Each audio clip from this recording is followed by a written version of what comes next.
علی ابن ابی طالب علیہ السلام جیسا نڈر، ان کا جیسا باہمت شخص، اور ان کا جیسا غیور شخص، ان کا جیسا بہادر شخص،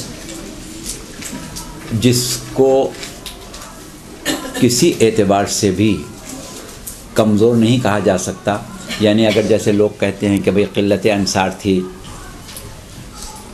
لوگ کم تھے، تو بھئی خیبر میں کون ساتھ تھا جب مرحب کو قتل کیا تھا؟ جب عمرو بن عبدود کے مقابلے پر گئے تھے تو کون ساتھ تھا؟ تنہائی تھے نا. یا جب رسول کو سب چھوڑ گئے تھے تو علی تنہائی تھے نا. تو قلت انصار کا ان کو کوئی مسئلہ نہیں تھا. تو پھر کیا وجہ؟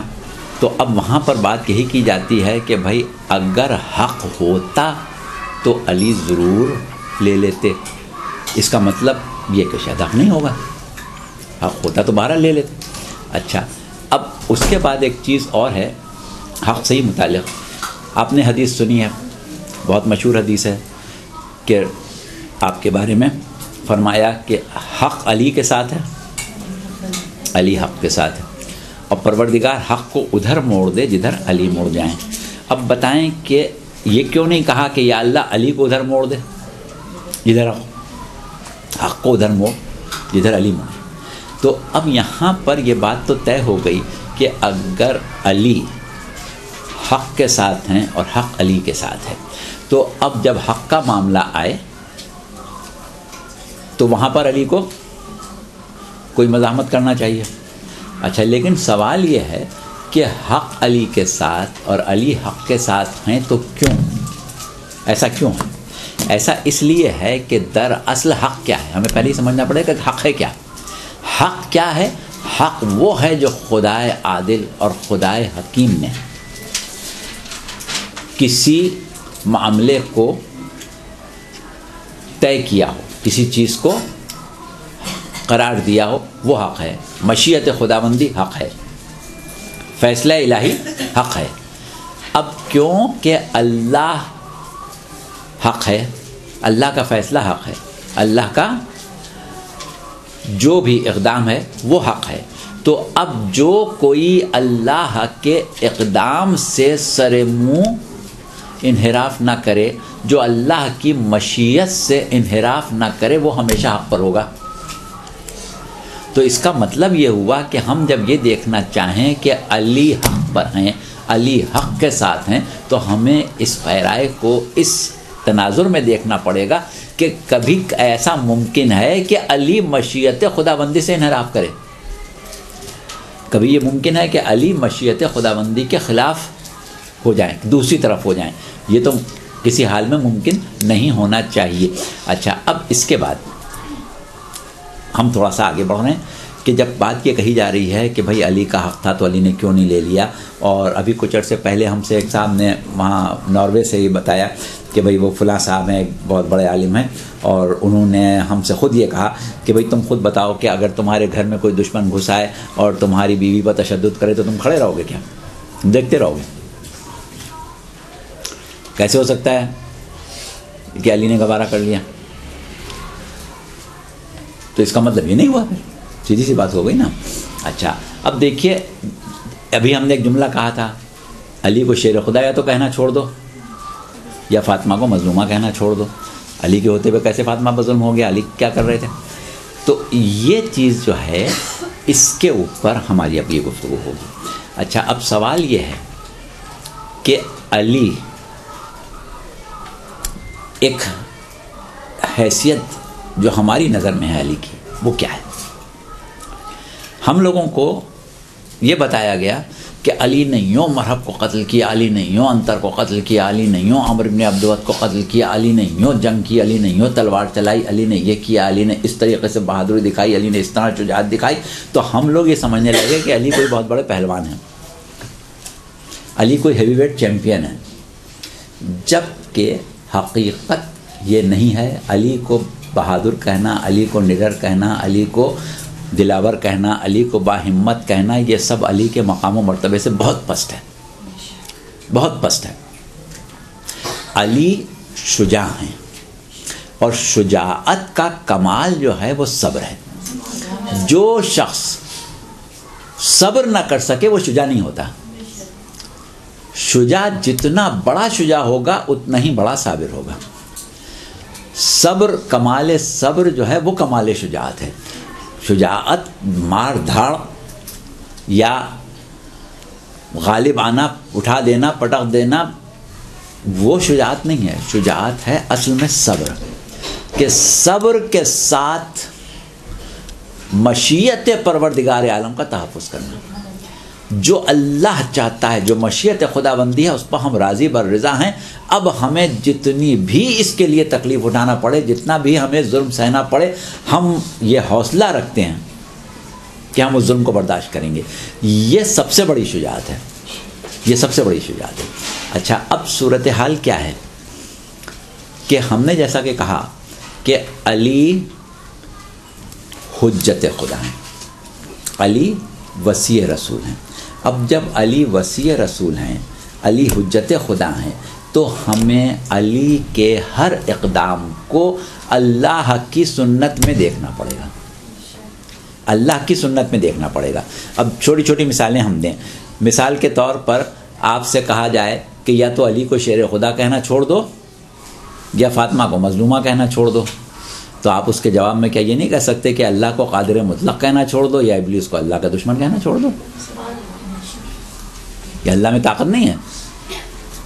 اس دن سے جو چھوڑا ہے، اور وہ بھی ایسی حالت میں، وہ کہہ رہا ہے میں تیرے بندوں کو بہکاؤں گا، صراط مستقیم پر بیٹھوں گا، سب کو دوزخ میں بھیجوں گا. تو بھئی اللہ میں اتنی طاقت نہیں، کمزور ہے کیا اللہ کمزور ہے؟ ابلیس کو مار نہیں سکتا؟ اللہ ابلیس کو جب چاہے ہلاک کر سکتا ہے، کوئی مشکل ہے اس کے لیے؟ تو اب آپ یہ کہیں کہ ابلیس کو برا کہنا چھوڑ دو یا اللہ کو قادر مطلق کہنا چھوڑ دو. قادر مطلق ہونا اور چیز ہے، اور برداشت کرنا، ڈھیل دینا، یہ اور چیز ہے. ہمارا جہاں تک تعلق ہے، ہم وقت کو غنیمت سمجھتے ہیں. آج یہ موقع ہمیں ملا ہے، کل ہاتھ سے نکل نہ جائے، لہٰذا جو کچھ کرنا ہے ابھی کر لو. لیکن اللہ کے ہاتھ سے موقع کبھی نہیں نکلنے والا ہے. تو اللہ ظالم کو ڈھیل دیتا ہے، اللہ ظالم کی رسی دراز کرتا ہے، کل تو پکڑ ہی لے گا. تو اللہ کی سنت میں یہ نہیں ہے کہ طاقت ہے تو ابھی گردن پکڑ لو. اور علی کون ہے؟ زمین پر اللہ کی حجت ہیں. علی زمین پر اللہ کی حجت ہیں. ایک چیز یہ آپ ذہن میں رکھیں. اچھا، دوسری چیز ایک ذہن میں یہ رکھیں کہ ہم یہ کہتے ہیں کہ صاحب اگر خلافت علی کا حق تھا تو علی کو لے لینا چاہیے تھا، اگر علی کا حق تھا تو لے لینا چاہیے تھا. تو اب سوال یہ ہے کہ خلافت دراصل کیا شے ہے؟ خلافت دراصل کیا شے ہے؟ پروردگار عالم نے سورہ انبیاء میں کیا ارشاد فرمایا کہ وَلَقَدْ كَتَبْنَا فِي الزُّبُورِ مِن بَعْدِ الذِّكْرِ أَنَّ الْأَرْضَ يَرِثُهَا عِبَادِيَ الصَّالِحُونَ کہ پروردگار عالم یہ کہہ رہا ہے کہ ہم نے تو ذکر کے بعد، یعنی توریت کے بعد یا نصیحت کے بعد، تمام آسمانی کتابوں میں لکھ دیا یا زبور میں لکھ دیا، اور قرآن میں بھی یہ آیت آ گئی کہ ہماری زمین جو ہے اس کے وارث ہمارے صالح بندے ہیں. زمین ہمارے صالح بندوں کی ملکیت ہے. اب یہ بتائیں کہ صالح بندے کی جب بات آ رہی ہے کہ زمین ملکیت ہے صالح بندے کی، تو روئے زمین پر عالم اسلام میں آپ آ جائیں، پہلے زمانے میں نہ جائیں، عالم اسلام میں روئے زمین پر عہد رسالت میں سب سے بڑا صادق کون تھا؟ خود رسول اللہ تھے نا. تو رسول زمین کے وارث ہوئے، اور تمام انسانوں پر واجب ہے کہ اللہ کی طرف سے وراثت زمین رکھنے والے کی اطاعت کریں، کیونکہ اللہ نے اس کو زمین کا وارث بنایا ہے. تو کیا لوگوں پر یہ واجب نہیں تھا کہ مکی زندگی میں رسول کی اطاعت کرتے؟ رسول تو سب بھی رسول تھے نا، اس وقت بھی رسول کی اطاعت واجب تھی، لیکن کسی نے کی رسول کی اطاعت؟ تو رسول کی اطاعت نہ کرنے سے رسول واجب الاطاعت نہیں رہے، اللہ کی طرف سے تو رہے نا. تو اس کا مطلب کیا ہوا کہ جس کو اللہ واجب الاطاعت بنا دے اس کا وہ حق جو اللہ نے دیا ہے وہ تو کوئی نہیں چھین سکتا، اس کو اس کے مقام سے ہٹا سکتا ہے. تو جو اللہ نے حق دیا ہے وہ تو علی کے پاس تھا نا. اچھا اب دوسری چیز، پروردگار عالم نے کہا کہ ہم اطاعت کے قابل انبیاء کو سمجھتے ہیں. انبیاء جو ہیں وہ اطاعت کے قابل. میں قرآن کی آیت ابھی ہم چھوڑ دے رہے ہیں کہ اللہ نے کہا کہ ہم نے کوئی رسول نہیں بھیجا مگر اس لیے کہ اس کی اطاعت اللہ کے اذن سے کی جائے. تو اب رسول کی اطاعت مکی زندگی میں کرنا چاہیے تھی، لوگوں نے نہیں کی، لیکن رسول قابل اطاعت تو تھے اس وقت بھی. ہاں جب مکے میں ہجرت کر کے مکے سے مدینے آ گئے اور رسول مدینے کے حاکم ہو گئے تو سب کو اطاعت کرنا پڑی، سب نے اطاعت کی. تو اس وقت رسول کی اطاعت اس لیے کی کہ رسول حاکم تھے، لیکن رسول حاکم نہیں تھے تب بھی ان کی اطاعت واجب تھی اللہ کی طرف سے وارث زمین ہونے کی حیثیت سے. تو اب اللہ نے یہ نہیں کہا ہے کہ میرا صالح بندہ زمین کا وارث ہے، کہا صالح بندے وارث ہیں، جمع کا صیغہ استعمال کیا. تو جب رسول جیسے جتنے ہوں، یعنی جو رسول کے نائب ہونے کے اہل ہوں وہ زمین کے وارث ہیں. تو علی سے بڑا کوئی اہل نہیں تھا، تو اللہ کی طرف سے تو علی زمین کے وارث تھے ہی، اللہ کی طرف سے تو علی زمین کے وارث ہیں اور واجب الاطاعت ہیں، سب کو اطاعت کرنا چاہیے تھی علی کی. اب صورت یہ ہے کہ رسول کی جب لوگوں نے اطاعت نہیں کی تو رسول نے زبردستی اطاعت کرائی. جب لوگوں نے رسول کی اطاعت نہیں کی تو رسول نے زبردستی کرائی. اور علی کون ہے؟ رسول کا وصی ہے. تو جو بات رسول نے زبردستی نہیں کی وہ علی کیسے کریں گے؟ ایک چیز. دوسری چیز اور آگے بڑھیں. رسول نے کس طریقے سے ان لوگوں کے ساتھ گزارا کیا جو رسول کے چاروں طرف تھے، اس کے اوپر غور کریں اور یہ دیکھیں کہ علی کا واسطہ کن لوگوں سے پڑا. انہی سے پڑھا نا جن سے رسول کا پڑا تھا. کوئی نئے لوگ تو نہیں تھے. ابھی رسول کی آنکھ بند ہوئی وہی سب بیٹھے ہوئے، نئے لوگ تو کوئی نہیں آئے ابھی. تو ابھی رسول کی جب آنکھ بند ہوئی ہے تو رسول کا علی کا واسطہ ان لوگوں سے پڑ رہا ہے جن سے کل تک رسول کا واسطہ تھا. تو رسول نے ان لوگوں کے ساتھ کیا طریقہ اختیار کیا تھا؟ رسول نے ان لوگوں کے ساتھ کیا طریقہ اختیار کیا تھا؟ رسول کے اوپر قاتلانہ حملہ ہوا، پہاڑ سے پتھر لڑکایا گیا اور رسول بال بال بچ گئے. جناب حذیفہ یمانی جو رسول کے ناقے کی مہار پکڑے ہوئے تھے، انہوں نے ایک بجلی اللہ نے چمکائی، اس میں ان لوگوں کی شکلیں دیکھ لیں جو پہاڑ پر کھڑے ہوئے تھے. اب رسول اللہ نے حذیفہ یمانی سے یہ کہا کہ کوئی ذکر نہیں کرنا، بتانا نہیں کسی کو کون لوگ تھے. رسول اللہ کو بھی معلوم ہے کون ہے، حذیفہ یمانی کو بھی معلوم ہے، یا اور کچھ مومنین جنہوں نے دیکھ لیا تھا ان کو بھی معلوم تھا. رسول اللہ نے کہا کسی سے ذکر نہیں کرنا. جب صبح ہونے لگی وہ لوگ اتر کے آ گئے، آ کے نماز میں کھڑے ہو گئے، رسول اللہ کے پیچھے نماز پڑھنے لگے. اب مومنین نے رسول اللہ سے کہا کہ یا رسول اللہ ان کو قتل کر دیں، قتلہ حملہ کیا ہے تو واجب القتل تو ہو گئے نا. تو آپ نے کہا کہ چھوڑ دو، ان کو قتل نہیں کرنا. اگر تم نے ان کو آج قتل کیا تو لوگ یہ کہیں گے کہ محمد نے اپنے دین کا اعلان کیا، جن لوگوں نے محمد کا ساتھ دیا جب محمد مضبوط ہو گئے تو انہیں کو قتل کر دیا، لہٰذا ان کو قتل نہ کرو. اچھا اب وہ جو صورتیں نظر آئی تھیں زیادہ سے زیادہ 12 افراد تھے، ورنہ 8 یا 10 افراد تھے. تو وہ 10 افراد اگر 2.25 لاکھ مسلمانوں میں سے قتل کر دیے جاتے تو لوگ یہ کہتے ہیں کہ انہیں کو سب کو قتل کر دیا یا انہیں کو قتل کر دیا. 8-10 کو قتل میں تو نہیں کہتے نا. تو اس کا مطلب کیا ہے کہ رسول جانتے تھے کہ یہ 10-12 جو ہیں یہ تو نمائندے ہیں، پیچھے پورے ہزاروں کی تعداد میں ہیں. تو خالی ان کو مارنے کا تو کوئی فائدہ نہیں ہے جب تک ان سب کو نہ مارا جائے. اور اگر ان سب کو مارا گیا تو یہ الزام آئے گا، اور علی کا واسطہ بھی انہی سب سے ہے. تو 2-4 کو اگر قتل کر دیتے تو باقی تو وہی موجود تھے نا سب کے سب. تو ایسی صورت میں جو حکمت عملی رسول کی تھی، علی کی حکمت عملی اس سے الگ کیسے ہوتی؟ ظاہر ہے وہی حکمت عملی علی کی ہوگی جو رسول کی تھی. اس سے آپ آگے بڑھیں. اللہ کی سنت کیا ہے؟ اللہ کی سنت کیا ہے؟ جس وقت ایک عام الفیل جس کو ہم کہتے ہیں ہاتھیوں کا سال جو تھا، اس سال کیا ہوا تھا؟ رسول اللہ جس سال پیدا ہوئے ہیں کہ ابرہہ یمن سے ہاتھیوں کا لشکر لے کے کعبے کو ڈھانے کے لیے آیا. پورا واقعہ ہم پڑھیں گے نہیں. الم تر کیف فعل ربک باصحاب الفیل. تو کیا ہوا؟ وہ لشکر لے کے آیا. جناب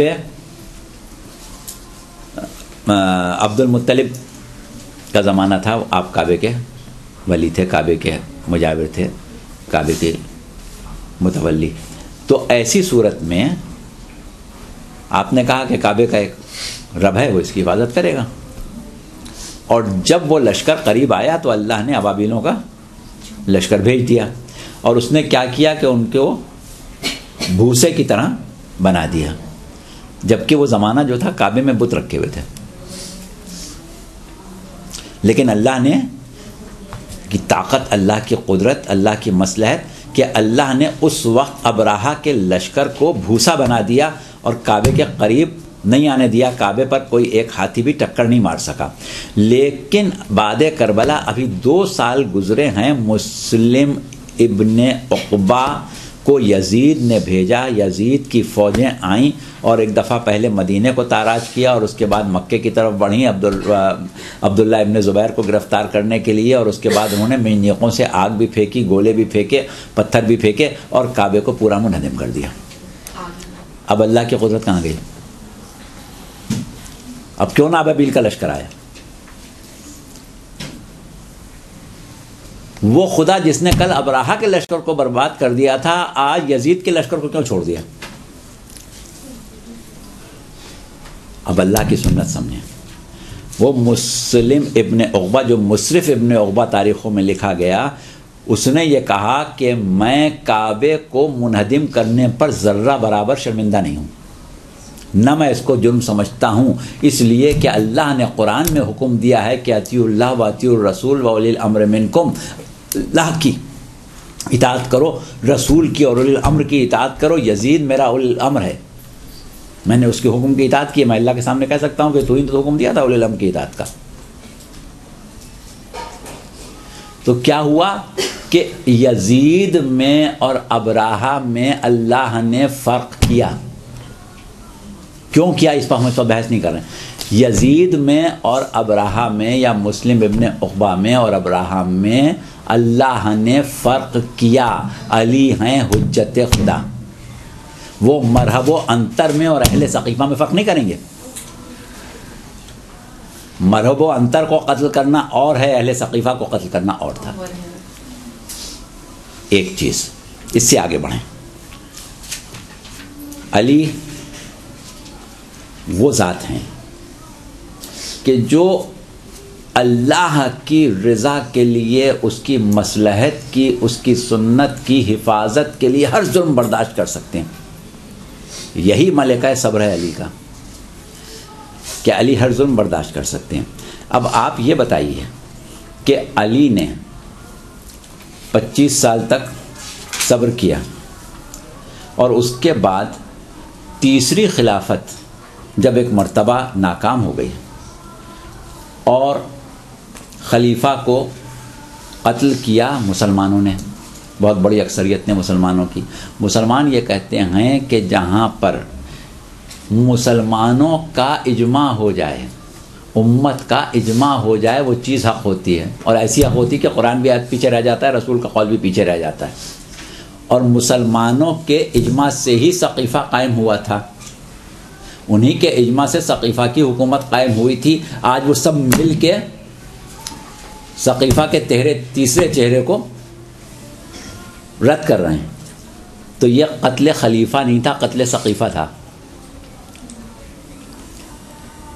اب علی کے اوپر جو اب تک خلافت سے نااہلی کا کوئی الزام نہیں لگا سکے تھے، انہوں نے اس علی پر الزام لگایا جو نہ قتل میں شریک ہوا، نہ قتل کی سازش میں شریک ہوا، بلکہ قتل ہونے والے کی حفاظت کی، قتل ہونے والے کا تحفظ کیا. اس کے باوجود مسلمان کھڑے ہو گئے علی کے خلاف کہ اس کے قتل کو علی کے اوپر ڈالا اور ایسا ڈالا کہ 70 سال تک علی پر تبرہ کیا. مسلم حکومت میں 70 سال تک ممبروں سے علی پر سب و شتم ہوا، صرف اس الزام میں کہ تیسرے کو قتل کرنے والے ہیں یا تیسرے کے قاتلوں سے بدلہ نہیں لیا. اگر کہیں پہلے دوسرے کو واقعی میں قتل کر دیتے تو امت کیا کرتی علی کے ساتھ؟ اس کے بعد ایک چیز اور سمجھیں کہ علی سے دشمنی امت کو اتنی تھی. شبلی نعمانی نے اپنی کتاب الفاروق میں لکھا کہ علی کو خلافت کیسے مل جاتی جبکہ علی کے تعلقات قریش سے پینچ در پینچ تھے، یعنی قریش علی سے خوش نہیں تھے. تو یہ رائے صرف شبلی نعمانی کی نہیں تھی، یہ سب کی رائے مسلمانوں کی. کیا اسی وجہ سے علی نااہل تھے خلافت کے کہ سارے قریش جو تھے وہ علی کو پسند نہیں کرتے تھے. تو سوال یہ کہ علی نے کسی کا بگاڑا کیا تھا؟ کیوں تعلقات خراب تھے؟ اس لیے خراب تھے کہ علی نے اسلام کی حمایت میں، رسول کی حفاظت میں ان کے کافر دشمنوں کو قتل کیا تھا، ان کے کافر عزیزوں کو قتل کیا تھا. تو کافر عزیزوں کو اسلام کے خلاف تلوار کھینچنے پر قتل کیا تھا. تو امت علی کو پسند نہیں کرتی تھی، علی سے دشمنی رکھتی تھی. اگر کہیں ان کے لیڈروں کو قتل کر دیتے علی تو دنیا کیا کرتی علی کے ساتھ؟ علی سے بغاوت کرنے والا، علی کے خلاف سازشیں کرنے والا، حد یہ کہ علی کو قتل کرنے والا، حسن کو قتل کرنے والا آج تک مسلمانوں کے نزدیک اس لیے محترم ہے کہ صحابیت کی جو تقدس ہے وہ کسی صورت سے ہاتھ سے نہیں جانے دیتے.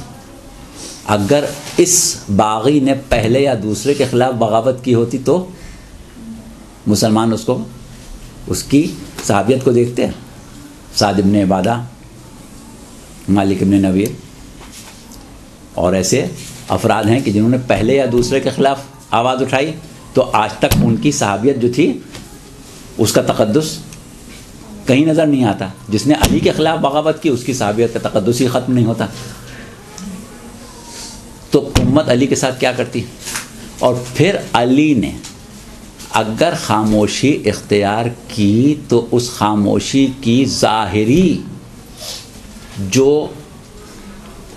نتائج نکلے اس کے اگر ہم ان کو دیکھیں تو کل پہلی منزل پر علی ایک ایک کے گھر جا کے کہہ رہے تھے، ایک ایک انصار کے پاس جا کے کہہ رہے تھے کہ میرے حق کو پہچانو، یاد کرو رسول نے مجھے کیا مقام دیا ہے، یاد کرو اسلام میں میرا کیا مقام ہے، یہ تم لوگ کہاں جا رہے ہو، یہ کیا کر رہے ہو، میرے ساتھ آؤ، میرا ساتھ دو، میں تمہارا اصل رہنما ہوں، میں تمہارا امام ہوں.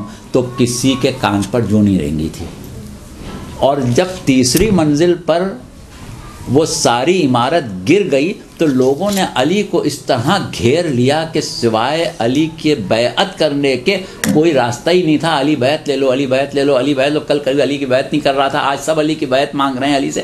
جس شرط پر چاہو ہم سے بیعت لے لو. تو یہ سب کیا ہوا؟ یہ علی کی خاموشی ہی تو رنگ لائی. علی کی خاموشی نے یہ رنگ دکھایا کہ کل جو علی کی بیعت کرنے پر تیار نہیں تھے آج علی سے کہہ رہے ہیں کہ ہر شرط پر بیعت کرنے کو ہم تیار ہیں. یہ کوئی شیعان علی وہ نہیں تھے کہ جو علی کو پہلا امام مانتے تھے، علی کو خلیفہ بلا فصل مانتے تھے. یہ سب وہ ہیں جو پہلے تین کی اطاعت کر کے آئے تھے، جو پہلے تین کی اطاعت کر کے آئے تھے. آج وہ یہ سمجھ رہے ہیں کہ اگر نجات ہے تو علی کی خلافت میں ہے.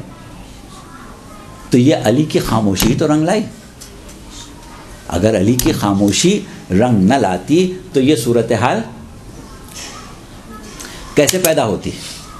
تو یہ علی نے اتنے دن صبر کر کے یہ ثابت کر دیا کہ جہاں تم جا رہے ہو اس کا انجام برا ہونا ہے. اور شہزادی نے خطبے میں اپنے یہی کہا تھا پہلی خلافت کے دربار میں کہ جس ناقے پر پر تم وہ رکھ رہے ہو، ہودج رکھ رہے ہو، اس کی پشت زخمی ہے.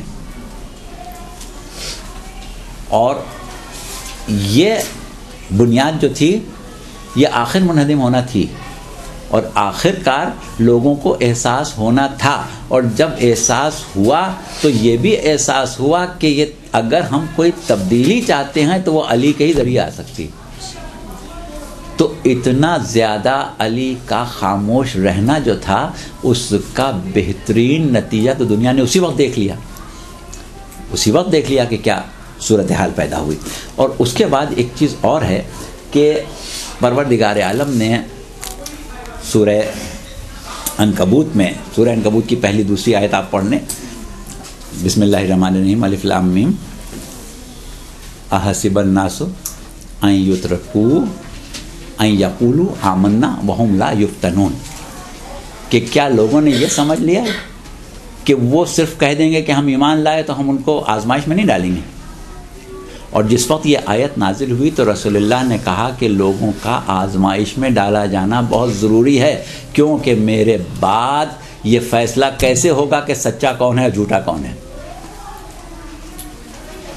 اللہ نے تو کہہ دیا تھا کہ یہ دعویٰ کر رہے ہیں یا آپ کو رسول مان رہے ہیں لیکن یہ جھوٹے ہیں.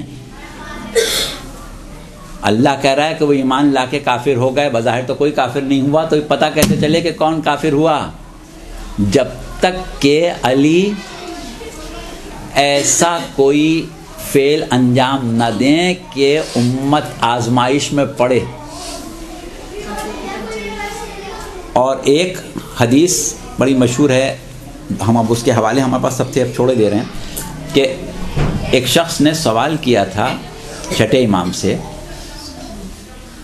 کہ مولا وہ عبادت جو اللہ کی حجت کے ساتھ کی جائے، زمانے کے امام کے ساتھ کی جائے، اس حالت میں کہ زمانے کا امام لوگوں پر غالب ہو، بہتر ہے یا وہ عبادت بہتر ہے جو اس زمانے میں کی جائے جب زمانے کا امام بظاہر مغلوب ہو اور اہل باطل کے خوف سے چھپ کے لوگ عبادت کریں؟ کوئی جیسے 7ویں امام کتنے دن زندان میں رہے، 11ویں امام زندان میں رہے، امام صادق علیہ السلام بھی گھر میں ایک لحاظ سے قید رہے بعد میں منصور دوانقی کے زمانے میں، اور اس طریقے سے بہت سے مواقع ایسے آئے کہ امام کو تو موقع نہیں ہوتا تھا کہ لوگ امام کے ساتھ بیٹھیں. امام زین العابدین کے ساتھ لوگوں کو بیٹھنے کا کم موقع مل رہا تھا. تو کیا ہوا کہ ایسی حالت میں مومنین جو تھے، جب سے رسول اللہ کی وفات ہوئی تھی اور غیبت تک یا بلکہ آج تک اس حالت میں نہیں آئے کہ کھلم کھلا نماز پڑھیں، کھلم کھلا اپنے آپ کو مومن کہیں، کھلم کھلا امام کا ذکر کریں، کھلم کھلا اپنے عقائد بیان کریں. تو پوچھا کہ مولا ایسی حالت مومن کے لیے بہتر ہے یا وہ بہتر ہے کہ جس میں امام کا غلبہ ہو؟ تو آپ نے کہا کہ جس طرح پوشیدہ صدقہ جو ہے وہ اعلانیہ صدقے سے بہتر ہے، اسی طرح یہ پوشیدہ اطاعت جو ہے تمہاری وہ اعلانیہ اطاعت سے بہتر ہے. اور وہ الفاظ ہم حدیث کے نہیں بیان کر رہے ہیں، جلدی سے ختم کر رہے ہیں. تو اسی طریقے سے آپ نے پھر نمازوں کا بتایا کہ ایک رکعت نماز کتنی رکعتوں کے برابر ہے، اور اس کی دوسری عبادتیں جو ہیں فرادہ نماز کی کیا کیفیت ہے، اور اس کی جو جماعت کی نماز ہے اس کی کیا حیثیت ہے، جو نماز ظالموں سے چھپ کے قائم کی جائے، اہل حق قائم کریں، ان کی کیا حیثیت ہے، اس میں کتنا ثواب ہوتا ہے. وہ ساری باتیں حدیث میں آ جاتی ہیں. اور اس کے بعد اگر ہم عقلاً غور کریں تو یہ بتائیں کہ ہم امام کو حجت خدا سمجھ کے امام کی اطاعت کرتے ہیں، امام کے ساتھ رہتے ہیں، اور امام کی جانثاری اپنا فرض سمجھیں اگر، اور عالم یہ ہو کہ امام بے کس و مظلوم ہو، تو یہ بات کتنی مشکل ہے. اور امام حاکم ہو. بے رسول اللہ جس زمانے میں مدینے کے حاکم تھے، اس زمانے میں رسول اللہ کا ساتھ دینا تو بڑا آسان تھا، لیکن جب مکے میں پتھر کھا رہے تھے اس وقت ساتھ دینا مشکل تھا. اسی طریقے سے انشاءاللہ جب زمانے کا امام ظہور کر لے گا اور اس کی حکومت ہوگی تو اس وقت تو ہر شخص چاہے گا کہ اس کا ساتھ دیں، اس وقت کون سی مشکل ہوگی. لیکن اگر کربلا میں کوئی امام حسین کا ساتھ دینا چاہے حجت خدا سمجھ کے تو کتنا مشکل ہے. تو اسی طریقے سے دعوی ایمان میں اگر کوئی سچا ہے اور اس کو حقیقت میں پروردگار عالم ایمان کا اجر دینا چاہے تو اس وقت اس ایمان کا امتحان ہوگا جب امام مظلوم ہو. مظلوم امام کا ساتھ دے، بے کس امام کا ساتھ دے، اس لیے کہ یہ اللہ کا بنایا ہوا ہے. تو وہ ہے اصل ایمان. تو اس اعتبار سے یہ ضروری تھا. اور یہ چیز جس وقت امام حسن علیہ السلام نے معاویہ سے جنگ بندی کا معاہدہ کیا تھا جسے عموماً صلح حسن کہا جاتا ہے، تو اس وقت بھی بعض لوگوں نے آپ سوال کیا تھا اور بعض باتیں پوچھی تھیں، تو آپ نے یہی کہا تھا کہ ہمارے 12ویں سے پہلے جتنے بھی امام ہیں ان سب کے ساتھ، جتنے لوگ ہیں ان کے ساتھ یہ مسئلہ ہے کہ ایک ایسا ظالم ان کے اوپر ہوگا. وہ الفاظ امام کے دوسرے تھے، ہم اپنے الفاظ میں کہہ رہے ہیں کہ ایک ظالم موجود رہے گا. تو اب ہوتا یہ ہے کہ پروردگار عالم نے یہ چاہا کہ حقیقی مومن جو ہیں وہ الگ ہو جائیں. اور یہ جب ہی ہو سکتا تھا کہ جب امام بحیثیت نمائندہ پروردگار عالم اللہ کی طرف سے واجب الاطاعت ہو، لیکن لوگ اس کی اطاعت اس حال میں کریں کہ صرف اللہ کے لیے اطاعت کریں، جبکہ اس میں وہ خود مظلوم ہو. تو یہ ایک الگ پیرایا ہے. اس کے اوپر اب زیادہ بات کرنے کا وقت نہیں رہا اور میرے خیال سے آپ کا وقت بھی ختم ہو گیا. تو اس میں اور بہت سے نکات تھے جو ہم نے چھوڑ دیے ہیں، لیکن مقصد جو تھا وہ ہم نے آپ کے سامنے رکھ دیا ہے. اور بہت سی چیزیں تو وقت نہ ہونے کی وجہ سے چھوڑیں، اور پھر یہ چیز تھی کہ ہمیں یہ اندازہ ہوا کہ آپ لوگوں کے لیے باتیں جو ہیں وہ زیادہ بھاری ہو جائیں گی، بہت مشکل باتیں ہو جائیں گی، تو آپ لوگوں کو اس کو سمجھنے میں اور یاد کرنے میں بھی مشکل ہو جائے گی. تو ہمیں اندازہ نہیں تھا کہ ہمارے سامنے جو بچیاں آئیں گی وہ کس معیار کی آئیں گی، کس اسٹینڈرڈ کی آئیں گی. تو ہم نے یہ طے کر لیا تھا، لیکن بہرحال ہمیں یہ اطمینان ہے کہ یہ باتیں ضائع نہیں گئی ہیں. آپ لوگوں کی جتنی بھی سمجھ میں آیا ہے اس حد تک آپ لوگ اس سے نہ صرف خود فائدہ اٹھائیں گے، بلکہ یہ وہ چیزیں ہیں کہ جو آپ آگے بھی لوگوں کے لیے مہیا کر سکتی ہیں، اور اس میں سے جتنا بھی یاد رہ جائے. اور آپ لوگوں نے ماشاءاللہ سے نوٹ بھی کر لیا ہے. تو بس آج ہم اس پر، ان دونوں چیزوں پر گفتگو کو ختم کر رہے ہیں. رحمتک یا ارحم الراحمین وصلی اللہ علی محمد و